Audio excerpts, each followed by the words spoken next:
Okay, let's get started. Everybody, Christopher Armitage is a journalist and political strategist writing The Existentialist Republic, one of the most read independent politics publications in America, with individual pieces reaching audiences in the millions. He is the originator of the soft secession framework, now in circulation among state legislators, civil rights attorneys, and organizers, building real friction against federal overreach. And he's the architect of oppositional federalism. His working papers for the Social Science Research Network, now owned by Elsevier, including Sophist Originalism, the fraud at the heart of the Federalist Society, and the constitutional architecture of state opposition, are archived for researchers, legal scholars, and policymakers. His books include Bad Cop, No Donut, Conservatism, America's Personality Disorder, Toppling Tyrants, and just released today, yay, The American Reformation, How States and Citizens Can Use the Constitution to Break Authoritarian Capture. His work has been cited by the Brookings Institution and covered by NPR, PBS, Mother Jones, and The Nation, among others, and he's appeared numerous times on one of my favorite programs, Thom Hartmann. He's got United States Air Force, years as a sworn law enforcement officer, a master's in Homeland Security. He writes about American institutions as someone who served inside them and watched them fail in real time. Most recently, Chris is developing and promoting new rebellion tactics for citizens, and we're going to learn more about this newer direction for the Existentialist Republic movement. Please welcome Chris Armitage. Yay! Look Thanks at for having everybody me. Happy to loving be here. you there. Tell us about your new book. The American Reformation is part of how I built this book was I wrote the chapters, most of them as articles, most of which have a call to action. They are the public facing side of my academic work, because like my working paper on the taxonomy of state level response to federal authoritarian capture is 125-page academic work. Very I try to keep the language accessible, but there's also a certain writing style that you're supposed to use for that. So I shared that, but I also wanted to translate it in articles. And then I took those articles, added a couple more chapters, did a little bit of editing, and released that as a book because people like the articles, but you got to dig through the archive. We're working on making a wiki, like a wiki for all Existentialist Republic content. But in the interim, I wanted to give people, somebody said, Mao's Little Red Book. They said we need a version of that for democracy in America. And so I was hoping to do that. This is what the American Reformation can be.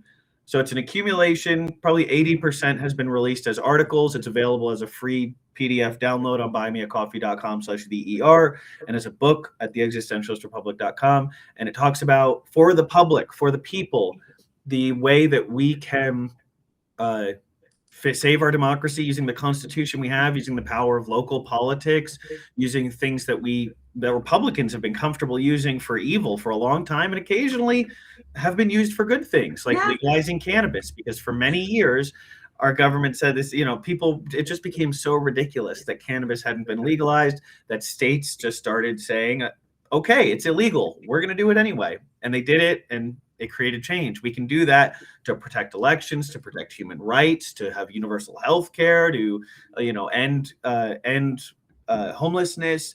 All these problems that we face can be addressed using the architecture we have.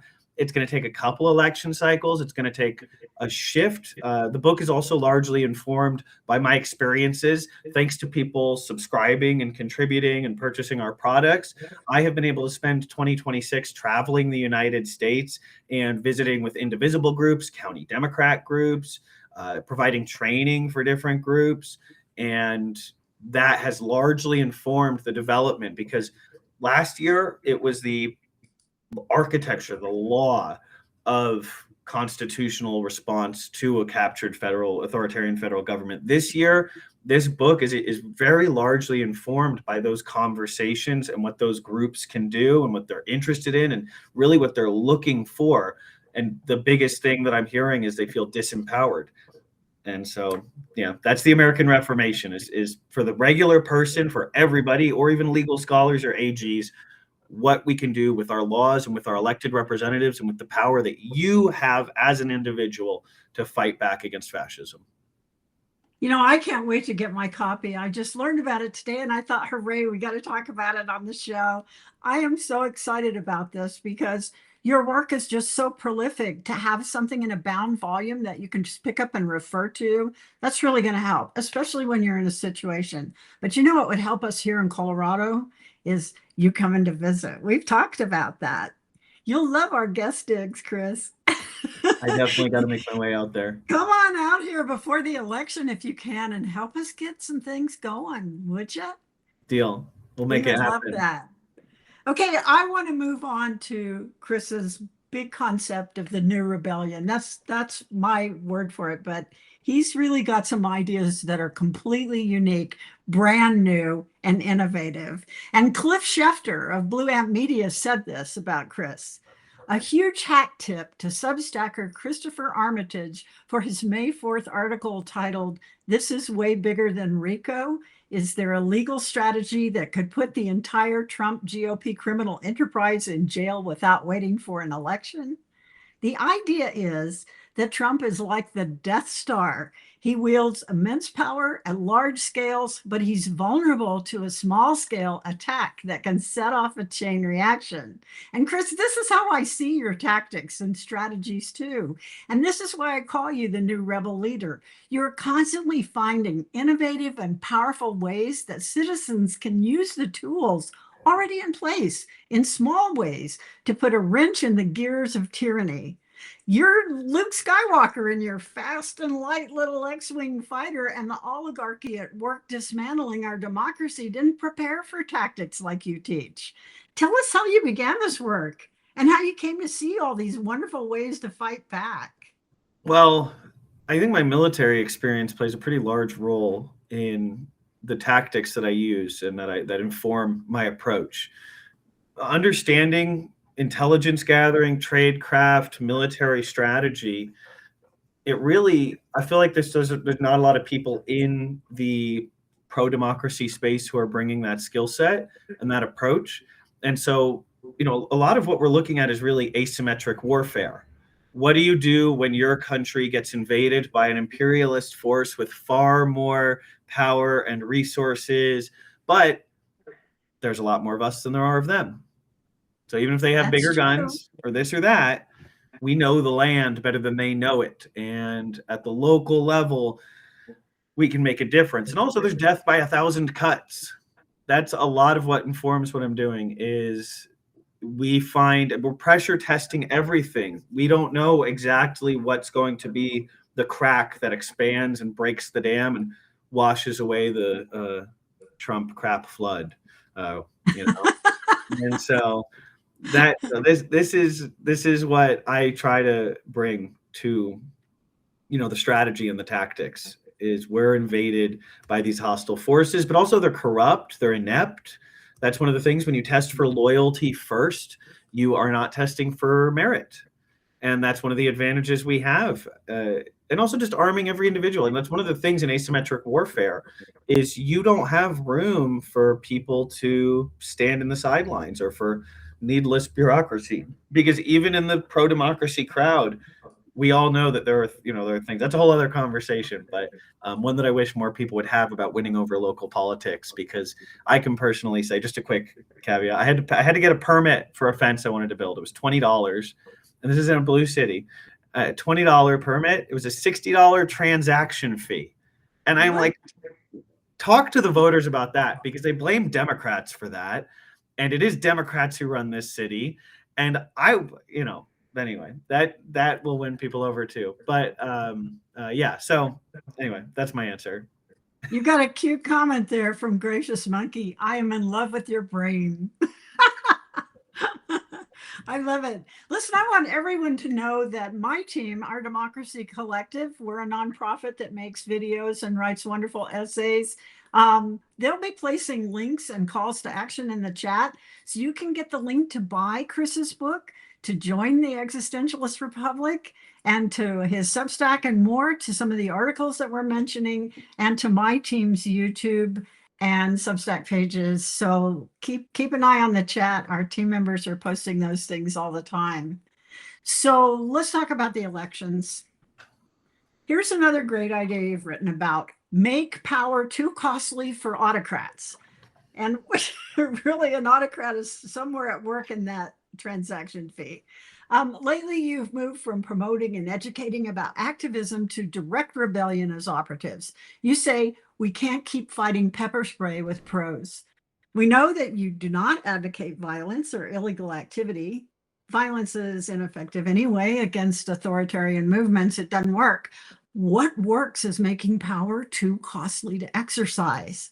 In your June 3rd essay, Becoming Dangerous: How to Go from Activist to Operative, you say, they have evolved, so must we. Can you talk about this operative approach to information, coordination, and relentless pressure for consequences? Absolutely. So a lot of what informed, which is actually my best-selling booklet, is the Activist to Operative booklet. And that's because it's informed by what intelligence agencies do when they even just have an individual operative in a hostile foreign country, and what they instruct those operatives to do to disrupt that sometimes autocratic, sometimes democratic nation. But that's the thing, is these intelligence agencies understand that even somebody without formal training, somebody who's just an asset or a friendly force in a hostile foreign nation, can do things that disrupt that nation. And that doesn't mean that they're going to single-handedly topple it, but it does mean that they can have a negative impact on the bad guys. And really, you get enough people doing that a little bit at a time, and it makes a difference. And those strategies can take a lot of forms. They can take the form of just filing a lot of paperwork that has to be handled and takes manpower away from other things. It can take the form of emailing, phone calls, showing up at the offices, scheduling meetings, enlisting other people to join in on these things, posting on social media, looking for different groups and in their spaces, asking questions that get past the defense systems of the opposition's mind and maybe makes them start to think things, because the conclusion that they earn is one that will change their mind about things. And part of that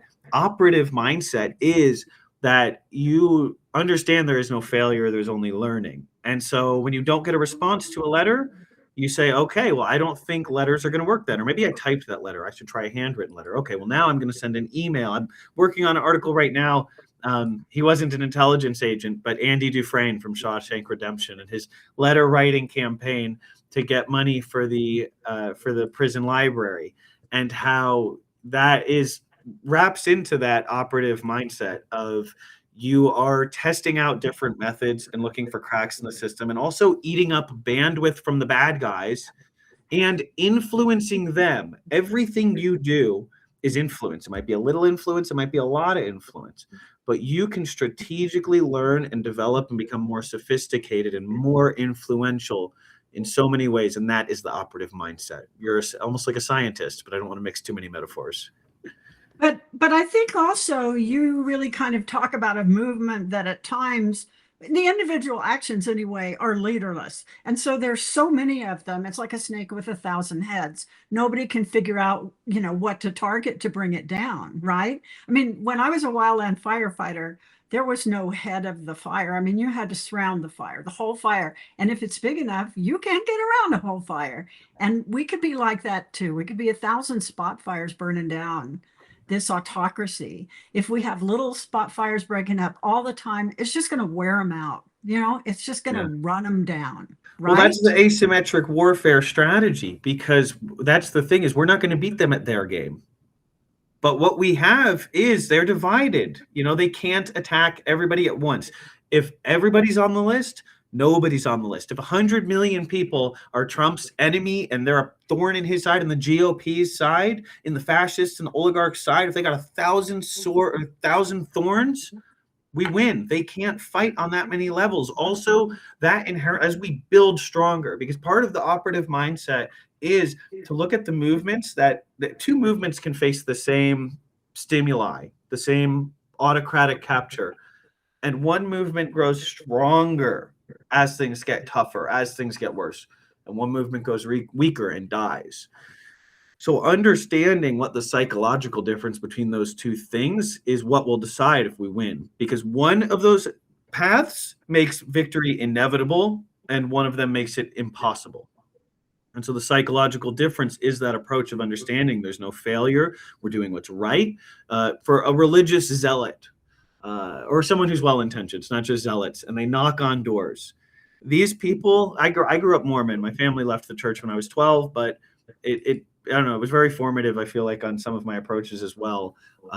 They'll knock on 1,000 doors and have 1,000 people yell at them or slam the door in their face. And they're just like, I'm still here for the next one because I'm trying to help save their soul. And so I'm going to show up and, they good luck getting them down because they know that what they're doing matters so much. It's so important for their morals and their values that they'll knock on doors their whole life if that's what it takes for them to, serve and maybe help and make the world a better place in their worldview. Well, we can do that for democracy, for freedom, for human rights, for ending genocide, for anything you can think of, for ending homelessness. Why would you get defeated during that? You're the hero. The people you admire, the people you look up to, the people who you've spent your life thinking, God, what an amazing human, especially like during World War II, captured areas. People got, like John Brown, who got hung at the gallows. They stood up and they fought. And even in their final moments, they said, all right, fine, I'm here for the consequences. I was fighting even if I knew it was impossible. Because that's who you want to be, right? You want to see yourself just like those heroes. You should see yourself just like those heroes. We're the ones who are fighting no matter what the outcome is. Because that's what you do when fascism's around. You fight it. I feel like those heroes because I'm exhausted all the time from fighting. But I want to back up to something you said there and take a little departure from our planned script here. I heard something, if everybody's on the list, no one's on the list. This is really pertinent right now as they're trying to choose the director of national intelligence. And Trump is putting these, people that are just yes men to him up for approval, even for a temporary position. The idea is to collect all the data on Americans they can. They're already building the warehouses to put us in, and they're going to profit by taking government money to house us in those prisons. So the DNI must be someone who will gather voter data and every other kind of data on us. And, people in the resistance, there's so many of us now that their list has got to be ponderous, right? I mean, if there's enough of us fighting, they're never going to be able to zero in on all of us. They also fired the smart people. They did. Good point. One of my cats knocked something over. I don't know if you heard that. But so, yeah, they fired all the smart people. They don't like competence. They're probably having AI do a lot of this stuff now, so that's going to do a bad job. Also, they've whittled down the federal government's resources so incredibly that I don't live in fear of that. Although, also, I don't think the fear would be helpful. I guess it's not. I'm not a Stoic anymore, but once upon a time I was a really big. I still like Stoicism, but I don't identify as one. But Marcus Aurelius said you should think about what emotions would help me. Like, what's the outcome that I want, and what emotions are the most helpful for me to manifest in this. And that doesn't mean that you can just cancel the emotions that you're feeling. In fact, trying to do that makes it worse. So something Marcus Aurelius talked about was like, okay, you feel these feelings that you're having right now, but also maybe ask yourself, like, what's an appropriate amount of time for them to last, and how can I best help? I need to clearly sit with these feelings. I can't just try and push them aside. But as I'd like to move towards a certain set of feelings, and that requires a lot of self-insight and self-awareness and thought about why, what's the contextualization? How can I frame this in my own mind so that I help get to those helpful feelings? Fear will not help us right now. Absolutely, it won't. If our goal is to defeat fascism, restore order, justice, democracy, then we must think to ourselves, courage isn't the absence of fear. It's acting anyway. And as Teddy Roosevelt said, if you pretend to be courageous and you do the courageous thing, then you are courageous. Well, look at what Lori said. I'm too pissed to be afraid. I can't live with myself at night if I don't do something. I don't think I could go to sleep. I don't think I could look in the mirror. I mean, this moment was given to us for whatever reason it was given to us. And philosophically, I believe we're here at the right time. I believe we have the right stuff. I really do. And if we don't offer it, if we try to hide it, if we try to keep it, if we try to squash it, then I don't know how we breathe. I don't know how we smile. I don't know how we have joy. And I don't know how we tell the next generation, nah, I didn't feel like it. You know, I just didn't want to step up. I didn't feel like I could. I can't do that. Yeah, no, that's part of why the name of my publication is the Existentialist Republic, is because in existentialism, one, you accept that suffering is human. To be human is to suffer. And, Albert Camus said every human has sufficient justification for suicide, because if you look for the justification, you will, there's more pain, there's less pain. There is spectrum, but it's a universal experience to suffer. And what do you do in the face of that? How do you address that suffering? How do you make it as, make it so you still have joy and happiness? And the existentialist answer is that while you aren't given meaning before your existence, a priori to existence, you find meaning, because finding meaning gives that suffering a value. And it also leaves room for you to say, I'm not going to let the suffering take anything more than it has to. Even in these days where if all you watch is your news feed, you're going to be broken. But find time to touch grass. Find time to hug your loved ones. Spend time with your friends. Develop your personal relationships. That doesn't take away from the work. It actually lends the meaning to it. It reminds you what you're fighting for, and it gives you that fuel. So you need the meaning, but you also need the joy, and you need the joy, not but, and. And yeah, true. And when my socials team was getting ready to promote this event, they were asking me things about you, and I said, "Well, he's a political philosopher," and I don't think I've said that about anybody before. But you do bring philosophy to everything you do. You talk a lot about Camus in particular. You want to talk about Camus? Oh, I'd love to. The work of Albert Camus in particular was really important to me after the 24 election. I've always loved philosophy, but the morning after the election, I had a therapy appointment scheduled anyway, and I cried so hard that I actually couldn't talk. And so the therapist was like, "Oh, I can wait and give you a minute." And I somehow mumbled out through my tears, "This isn't going to end in time for our appointment." And I was in so much pain, but I spent 4 months after that, 3 or 4 months, telling people, do not talk to me about politics, and tuned out from everything I could. But during that time, I took what I needed. I was thinking about all the unnecessary suffering that was coming. I was. But there's never been a time without it. And there's been humans who've lived under autocracy. Most people today do not live in a free democracy or a nation with justice. They live in nations where they don't get to weigh in on what happens. They don't get to say what they want.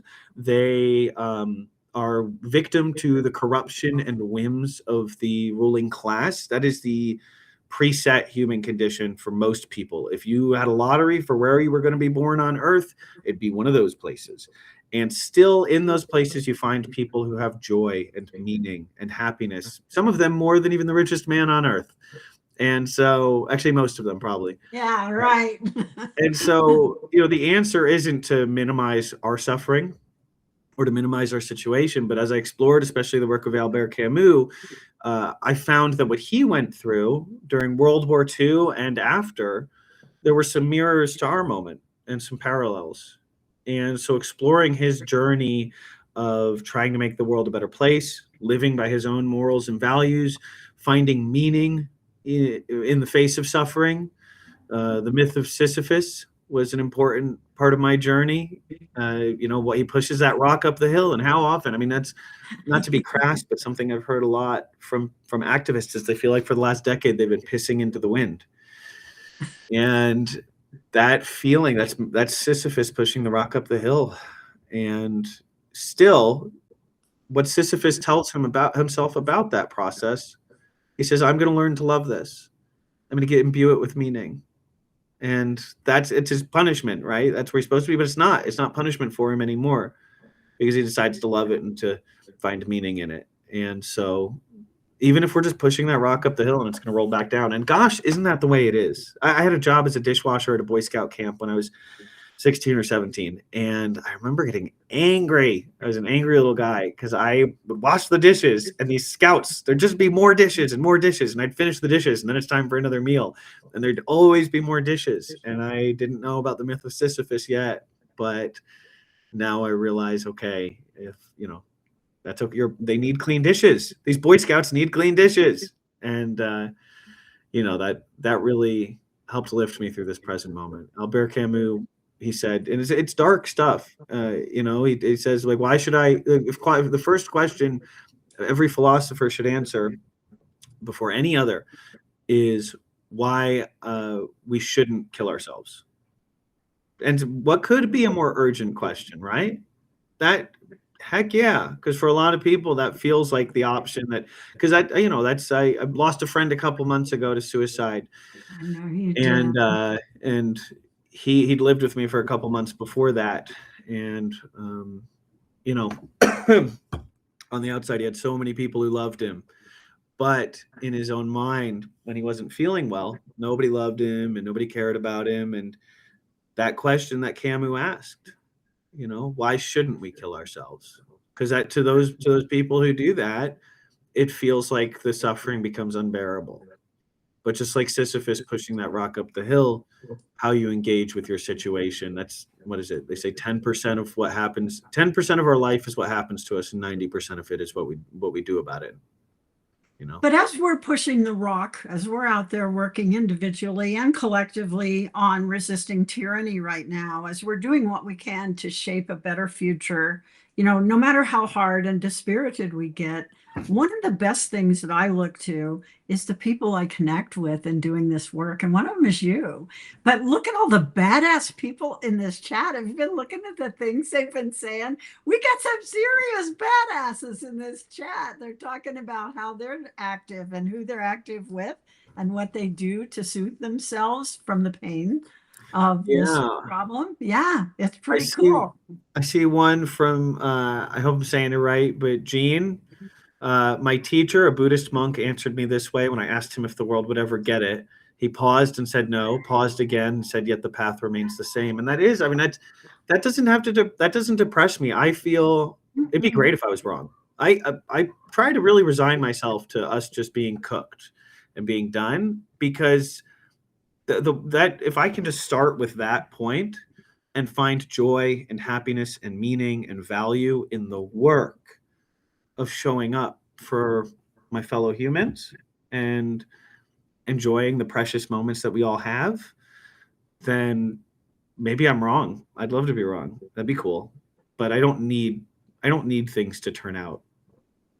I mean, if the path there is filled with as much right and good as possible, then it's a fine path. I think if you're wrong, you reach out, because you've done that with me a few times and me with you. If you're there at that point where you're, then you start to talk to a friend and you find out, hey, there's something here. There's something good here. There's something, I'm having some effect. And even if I weren't, there's something here. There's something here to celebrate. There's something wonderful.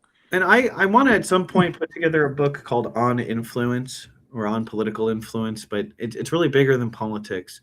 And it is about, when I start feeling the feeling that I think we all get sometimes of like, I can't, hopeless, helpless, we're screwed and there's nothing I can do about it and everything's horrible.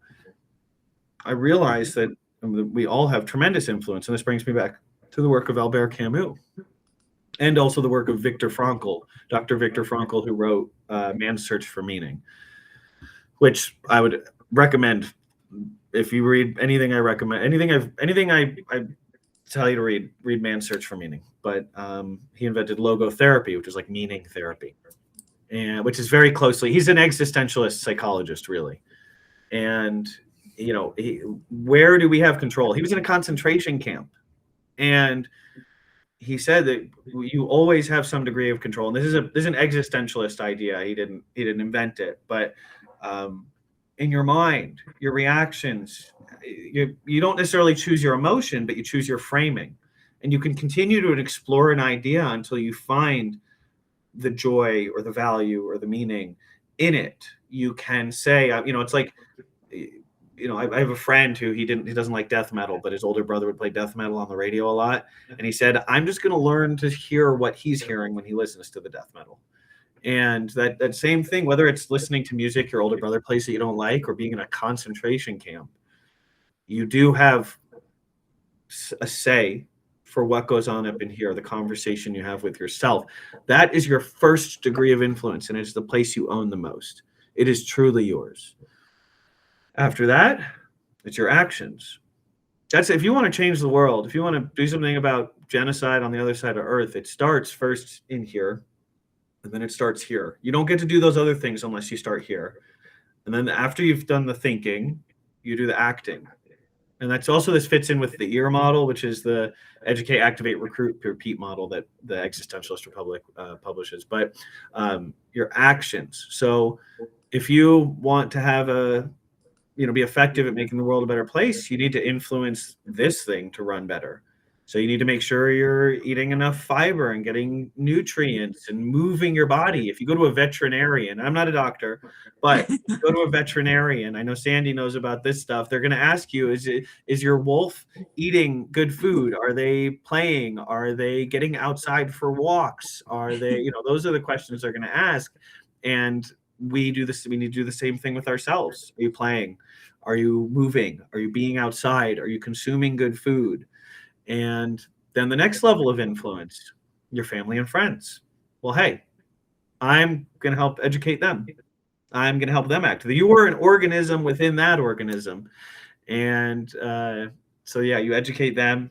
You also become the example. You show your works to others, just like religious folks. They say help light the way for others, be a candle for others that help light their way. Set the example for them, and then it feels easier for them to do it because they see you doing it and they hear you communicating about your thought process of like, I'm just doing this thing because it's what's best to do. Because every time I feel frustrated about what's going on, I want to take action to make a difference, even if it's a tiny little difference, and that makes me feel better.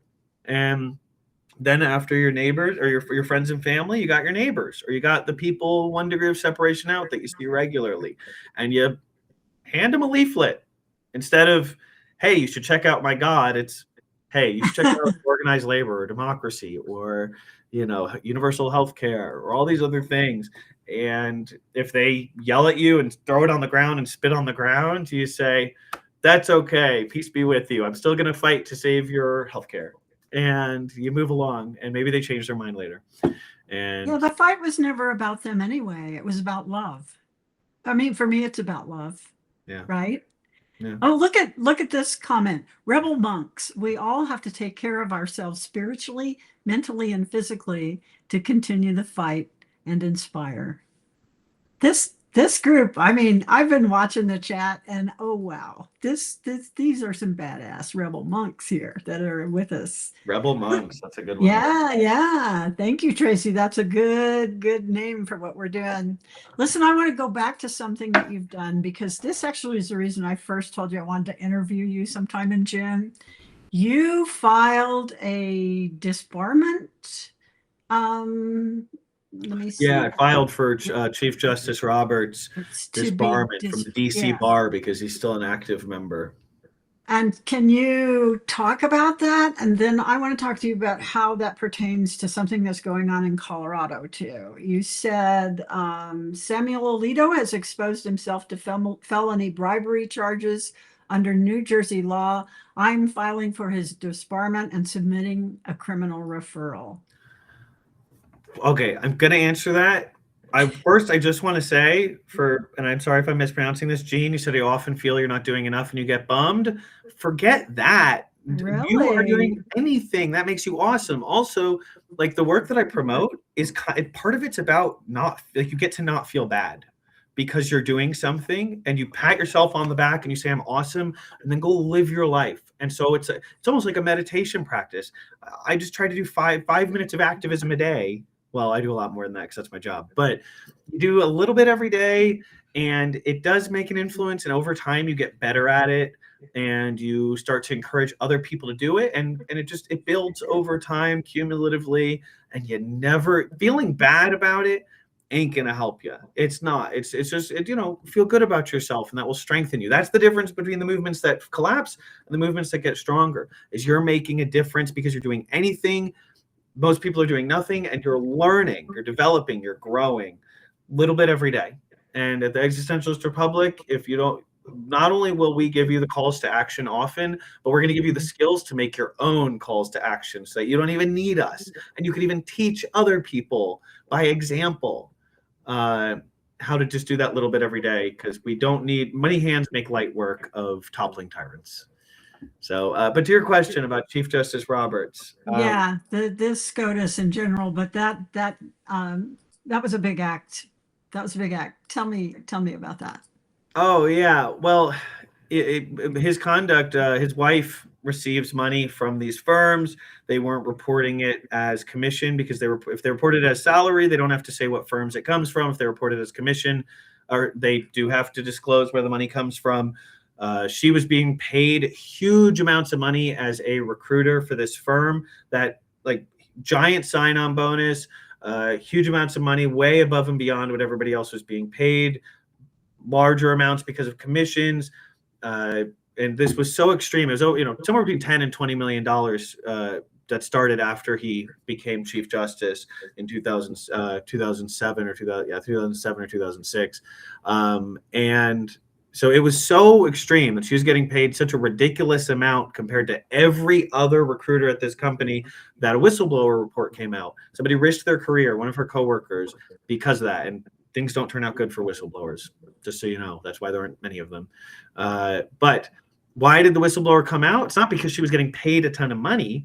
It's because that firm recruits lawyers for companies that appear before Chief Justice Roberts' court, and he does not recuse himself. His household, and then on the disclosure forms, it's your household income, not just your income, because a popular way to bribe people is by paying their spouses or children who live with them or that kind of thing. So in fact, that's part of what they went after Hunter Biden for. Fun fact. And this is a much clearer route. So his wife was being paid ridiculous amounts of money. The performance of her recruits in her husband's court sure makes it look like she's better at her job, right? This company that hired her was paying for access. Why was she worth so much more money than everyone else, every other recruiter? Nobody would hire her for that much money based on what she was paid. Nobody would be giving her that high of commissions and salaries unless there's something they're paying for. What are they paying for? Access to her husband. Appearance before his court. Right. There are judges. There's precedent in the federal courts for this materially identical circumstances, leading to judges being disbarred. In some cases, even ending up in jail. That means the Supreme Court Chief Justice is being held to a lower standard than a federal court justice, and that's not the direction it should work. Actually, he's being held above the law. Yes. I mean, that's where he sits. Well, lower standard, but above the law. Lower standard, but he's being held outside. He doesn't have to abide by the law. And one of the cases that this is involved with his bribery and so on that he failed to recuse from is taking place for the benefit of Coloradans. It's the Suncor Energy versus County Commissioners of Boulder County.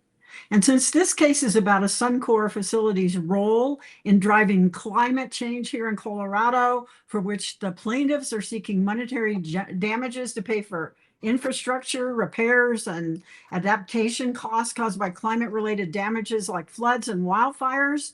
I mean, people in Colorado are furious at Suncor. And this is one of the cases that Alito ruled on and refused to recuse himself. So how can he continue to weigh in now, even when you've brought this corruption to light? Well, because the people in charge say these are the powerful people rules and these are the regular people rules. And the ultimate goal of modern conservatism is to create a set of rules that binds people but does not protect them, one group, and another group that protects people but does not bind them. Oh, I love that. That's Politicians are terrified. I guess a good time actually to talk about Hungary because the example is it doesn't matter if it's against the law or not. Nobody wants to do anything about it. Now, the current president of Hungary, he won not because he's a right conservative. He won because he had a serious anti-corruption platform, right. very specific, and that means he can be held to that. I mean, after he was elected, he went on one of their versions of Fox News in Hungary and said to the host, I know the things you said about my wife and kids. Here's some of them. Just so you know, in a year, I'm going to do everything I can to make sure that this station no longer exists and you no longer have a job. And that's what we need because from 2020 to 2024, there's a lot of things I love about Joe Biden, but this refusal, by trying to not look partisan, you are partisan. That is what is happening. You are protecting the bad guys. You need to go out there and say, sure looks like Donald Trump's a pedophile. Ted Lieu did a good job of that. That's what the president of Hungary did. It's not about him being a conservative. That's not why he won. He won because he was very specific. He called things out for what they were, and he made promises about what the heck he was going to do about the problems everyone can see. Because you are not helping the people of your country if you refuse to just say what it is. We all see what it is. Just say it. Well, you filed this case in New Jersey. I mean, why isn't it being prosecuted in a federal court? It's a legitimate case. I mean, the records are open. I mean, they're in the public domain. People know about this. Yeah. Well, so it's twofold. One, at the federal level, the Department of Justice, the federal courts are understaffed. Judges have been successfully intimidated, like lives threatened. Prosecutors who've gone after Donald Trump have had their careers ruined. Letitia James certainly regrets going after Donald Trump. We did not protect the people who went after him. We did not put him in jail. Judge Merchant, he was convicted on 34 counts. No consequences, becomes president again. Letitia James did everything by the book. She waited until she built the case and didn't go after him until he was no longer president. And then 4 years later, he's president again, and she's on the revenge tour. And who the heck's protecting her? Nobody. And you might say she's winning. She ain't winning when she's getting dragged into court constantly, when her family members are getting harassed by Department of Justice and FBI officials. Fannie Willis in Georgia, she, in an unprecedented move, after had a private relationship with a special prosecutor on her team, nothing to do with the RICO case against Trump. They spent a year gathering a case against her personal life. The guy she was dating, the prosecutor, recused himself. And then they brought it to the state Supreme Court of Georgia. And in an unprecedented move, they made her recuse herself. And then no other prosecutor in Georgia said, I want to have the Republican Party and Foreign Intelligence Services digging through my private life until they find something. So none of them would take the case. And then the state dropped the case. They dropped the case. Why would any prosecutor want to go after Trump at this point? That's done. It's over until we can get people in office who are a little bit crazy. And that's a little bit of what we need. You're a little bit crazy wonderful. And so are the people who are on this chat. I mean, I am just looking at these comments and we love you all. We love you all. Somebody's late because they've been in their precinct canvassing. I mean, come on. All these people are out there working and they took time to join us. Thank you for coming. We love you. I want to ask you, Chris, the article that Chris Schechter was praising and called you basically the new Luke Skywalker. You question the legal strategy that could put the entire Trump GOP criminal enterprise in jail based on RICO charges. Can you explain that? Yeah, people talk about RICO a lot, but no, I'm pro RICO. Go for it. It's an and situation. I think too often the good guys are so focused on guaranteed successes or guaranteed wins, and that is not the strategy that will win, because Republicans have, part of how they've won is they've taken long shot cases. They've just blatantly went against the Constitution or basic morality or the law in any form and said, cool, let's just let the courts sort it out, but we're going to do it until they make us stop, and they keep doing it even after that. The RICO thing is great, but the prosecution strategy that's bigger than that and more broad than that, is what took down the five crime families of New York. The 5 families of New York were taken down by going for the lowest level guys for any crime you can get them on, and then letting them flip, working your way up the chain. How can And we do this? Well, prosecuting ICE agents is a good start. It's a good path up to Kash Patel. And yet, look what happened in Minneapolis. Did anything ever come of your attempts to persuade people to, pressure the local prosecutor on the murders of Renee Good and Alex Preddy? Nope. Yeah, I mean, if you ever had a reason to bring a case, I mean, murder isn't illegal in Minnesota. Well, I think here's it an important is. thing too, because we need a new standard. Well, it's the appropriate standard. So something that's brought up often is the supremacy clause, which has just been wielded by the courts in a wildly unconstitutional way, an unlawful way. So the test that Mary Moriarty, Hennepin County attorney, should apply to the cases of Renee Good and Alex Preddy are that, and by the way, the supremacy clause just says the federal government, you can't stop officers from doing something that was lawfully within their duties. Murder ain't a lawful duty. But the standard that should be applied is to say, if this was an officer with the Minneapolis Police Department, how would we treat it? Because murder is a murder, whether it's the MPD or an ICE agent, right? Derek Chauvin, which was also Minneapolis, took them 4 days to charge him. He had one video, couple of witnesses. We had dozens of witnesses, multiple videos between Alex Preddy and Renee Good. Sufficient evidence to prosecute. I released in the public domain. They didn't have to wait for the feds to let them see the evidence. But Mary Moriarty doesn't want to end up like Fannie Willis, doesn't want to end up like Letitia James, and then don't take the job, because that's your job. And this is why I am really hugely active in the attorney general's race in the primary right now. I want the best fighter to get the job, the person who has stood up and fought for us repeatedly for years, because this is one of the questions I asked her, and this was the answer she gave. I will absolutely prosecute ICE for crimes. Colorado is a target for Trump. He hates Colorado. We've stood up to him. And, he's going to come after us. They're going to come after us. I mean, Trump is not just Trump. Trump is backed by a machine, a huge machine of evil. We need states to step up with their prosecutions because, as Tracy mentions, the Department of Justice is loyalists. They've been purged. Same for the FBI. Not only so they've already completed the Heritage Foundation plan. We don't have a Department of Justice or a federal law enforcement apparatus for the people. They got rid of a ton of people, pushed out more who tried to stand up against bad things. Anyone who's left is complicit. You can't be a good guy secretly being a good guy when you're complicit in the crimes. And now, if we only wait until the next election to do something about it, that means they need to make sure they steal the next election. Yeah, absolutely. But maybe that doesn't happen on the down ballot local elections. Well, states have to step up and prosecute people.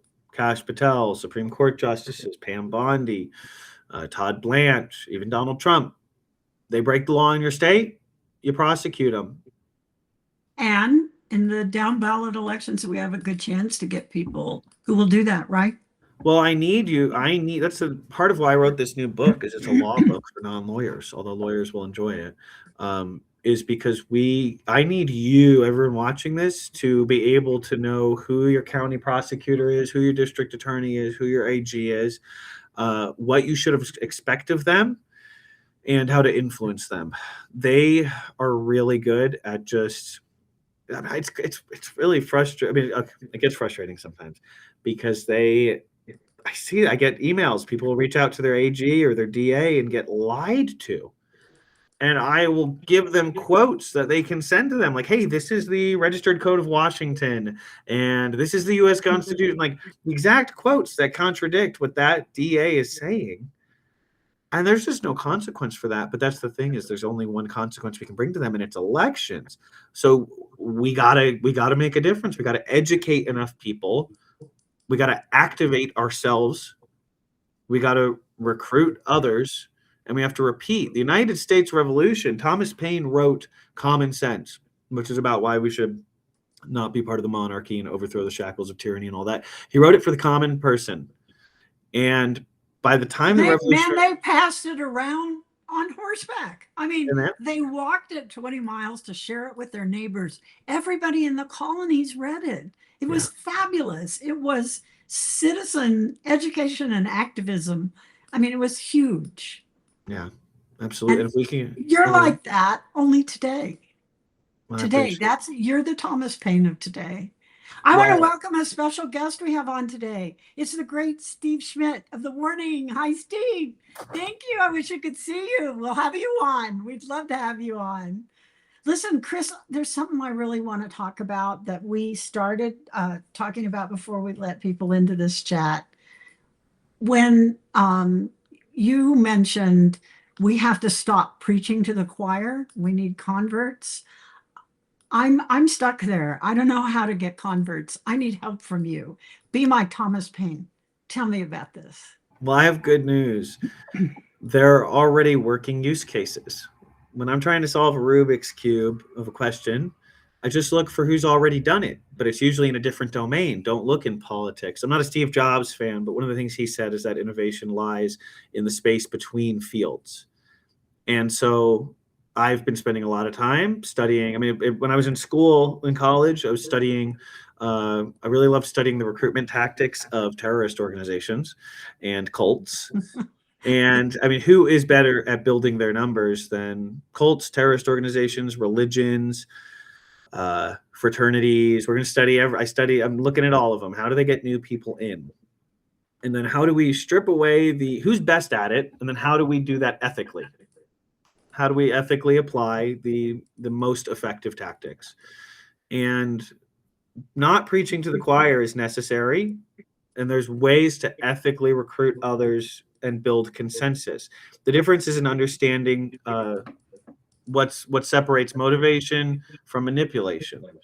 Manipulation is taking away autonomy, obscuring information, being dishonest, to move somebody towards the outcome you'd prefer for them. Motivation is to provide them with information in an honest way that encourages their own decision making and autonomy, while advocating for the thing you believe in. And so it's a place of sincerity and authenticity. And so in the recruitment and the motivation, we want to approach others en masse. Big numbers of people, the unconverted, which includes those who actively disagree, and also those who are unopinionated. You build community with them because that's what people want more than anything else, right? You say, hey, I want to get to know you. I want to get to know what you care about. I believe in this thing, and I'm here because I want to share it with you. But part of that means me understanding your perspective. You do that all the time, always, every door in your neighborhood. You look at the DNC and they get you're a candidate, say you're a candidate and you want to go canvass. So the DNC gives you a list, and that list is, well, actually it's different organizations, not just the DNC. I take that back. But you get the list, and it's everybody in your neighborhood or in your legislative district or anything like that who already agrees with you and is probably going to show up to vote. And talk about preaching to the choir, huh? That's you got to knock on every door, and some of those people are going to shout at you and slam the door on your face. And just like those, like I said, grew up Mormon, some sweet little Latter-day Saint, 18-year-olds knocking on doors, in their little white shirts and black pants, yeah. And somebody slams the door in an 18-year-old's face, and that 18-year-old is like, I guess they're just not ready for Heavenly Father, so I'm going to go to the next house. That's the Sisyphus moment. That's the Sisyphus moment. And actually we need to incorporate that philosophy into this conversion thing. It's our rock. This is our rock, right? And it is hard to move. It's really hard to move, but we get up every day. We got to move it, right? We want to move it, right? Well, and we can get stronger too. I don't, that's like I said, that's the thing. Pushing that rock can make you like Dwayne Johnson. It make you strong, mentally and physically. If you make sure you get it, just like the dog at the veterinarian, get enough sleep, eat right, play, socialize. So that pushing that rock can make you stronger. It can make you fall apart and collapse. And that's the difference. I mean, so I guess self-care is a big part of that difference. But, when you knock on those doors, your belief, your values, your intention, your motivation can all be strengthened. But it's about the story you tell yourself about what you're doing and why you're doing it. It's in your head. It's in your heart. I'm going to say it's in your heart. Because Well, everything I'm doing out of love. Listen, that's a great segue to the question I wanted to ask you to wrap this up. You and I are friends. We chat by text, occasionally by phone, and I see you working tirelessly night and day at this mission. Your posts come out late at night or in the wee hours of the morning, middle of the day, all of the above, after you've worked all day. You're always working, and yet you frequently advocate for time for ceremony and restoration. We've talked about how insanely chaotic things get when you're working almost nonstop, when the need is so great and so urgent. How do we find that balance to keep up this fight in our life? Well, I think some of it is about, like when I was mentioning earlier, about the conversation with yourself, about your feelings, and about how you're looking at something. If it means anything coming from me, if you do a little thing every day that's well informed and influences the situation, 5 minutes while you have your cup of coffee, even just do that a couple days a week. That's fine. Whatever you decide, you can give you can't, if you define success as doing the work rather than the outcome, you have control over the work. You don't really have a guaranteed control over the outcome. And also the outcome might be after our lifetime and still had meaning and value. So if it means anything coming from me, if you do that little bit of work every day, you don't have to feel bad the rest of the day. I release you. You don't have to feel bad. It's okay. Go for a walk, talk to your loved ones. The fascism might still be there after your walk. That's okay. And just like Sisyphus up the hill, guess what? Once we crush fascism this time, should that be what happens, might just come back in another 80 years. I mean, that's kind of the cycle. Is it just, whether it's tariffs or authoritarianism, we forget, our collective memory slips, and the same fights have to happen, and that's okay. I love that. The next time you come back to the show, I want to talk about up versus down. You've made several posts today about Elon Musk and how he's becoming a trillionaire and how close we are to that versus the next guy down and so on. And I do think the fight is becoming more and more up versus down. And I want to talk about some tactics, strategies, ways of thinking and looking at wealth and looking at income inequality and looking at oligarchy and looking about, people power and all those things. So that's something we didn't get to today, but that's on my mind. And I know you're going to have good thoughts about that. I want to thank you so much for coming on the show today. It was so great to be with you. We had 300 people here. We had some really wonderful people making comments in the chats. And I want to tell everybody that our team has posted these calls to action and resource links in the chat, but I will also put them in the show notes when the video publishes, and it will be on an audio podcast too, on Apple Podcasts and Spotify, as well as on Substack as a video podcast, and on YouTube, on our Democracy Collective, on my channel, and on Chris's channel, right? So if somebody missed it or missed part of it, tell them about it. You can share it. And we'll see you on the next one, Chris. Thank you so much. Love you, buddy. Take care, Bye. everybody.